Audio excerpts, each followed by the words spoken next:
On Keeping a Home and Having a Home to Keep. Written and read by Elizabeth Enix. I can't imagine many people would describe me as a classically feminine woman. Yes, I enjoy nurturing my animals and the people I care about. Sure, I wear makeup and jewelry. I even sport a dress now and then. But I don't want to experience pregnancy or birth, and I have a recurring nightmare in which I'm about to be married. That's the whole nightmare, me anticipating my wedding and my impending marriage. Words can't express the overwhelming relief I feel when I wake up and remember how very single I am. I do find great joy in homemaking, though. Cleaning, organizing, and decorating my home makes me happy. I enjoy making my home as cozy as possible, and when I have the time, energy, and money to do so, I like sharing my home with loved ones. Pinterest is the only social media app still on my phone for exactly these reasons. Scrolling the platform's cleaning, organizing, recipes, home decor, and plants sections reminds me of the days when I'd flip through my grandma's Better Homes and Gardens and my mom's Ladies' Home Journal with the enthusiasm of a 1950s TV housewife. Even when I'm utterly exhausted from a week of working 2 jobs, I can hardly wait to shower my home with love and care on the weekends. Recently, on the eve of a holiday weekend, I fell asleep clutching my cat's paw, gleefully thinking, tomorrow I'm going to clean like a motherfucker. And clean like a motherfucker I did. Spring has fully sprung where I live, and all the ritualistic deep cleaning vibes this season typically brings has me thinking about the particular joy of keeping a home and having a home to keep. The privilege of it, even. My community, along with much of the American South and the lower Midwest, has been devastated by spring storms over the past few weeks. Flash flooding, high winds, and extraordinarily powerful tornadoes have consistently hammered the region since mid-March. Hundreds of people in my area, and surrounding areas, have either lost their homes or witnessed significant damage to their homes. Local college students who call dorms their home have been displaced. Entire trailer parks have been decimated. Roof and siding damage is widespread among even the most fortunate of us. In some cases, people have lost much more than the dwellings they call home.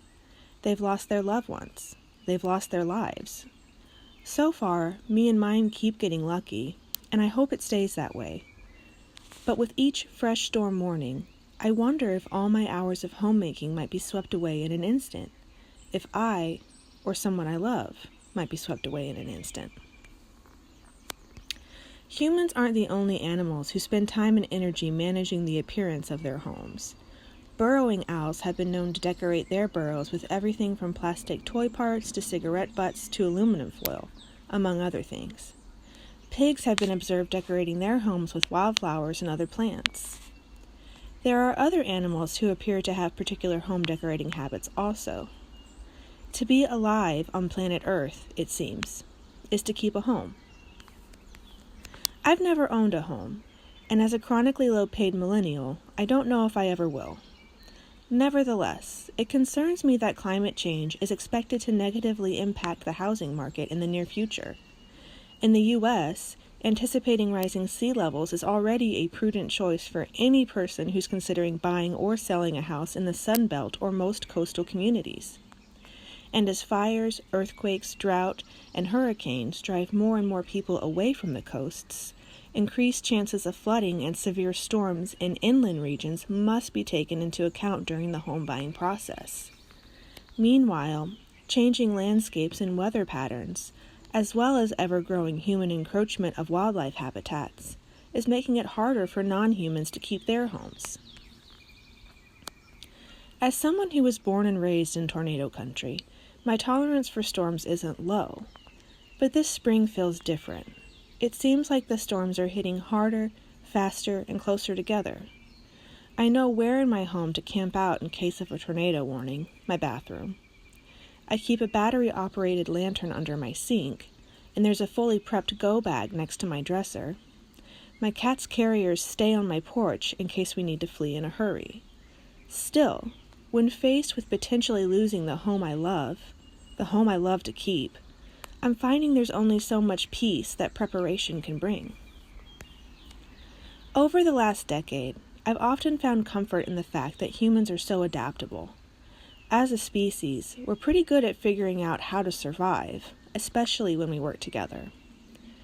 I don't know how humanity is going to stop the world's richest and most powerful people from rendering the planet we call home uninhabitable, but I can only hope we'll find a way to do so. Or, in lieu of that, I hope we'll find a way to survive their recklessness and our failure. I hope that, collectively, we'll find a way to keep our home and love the home we keep.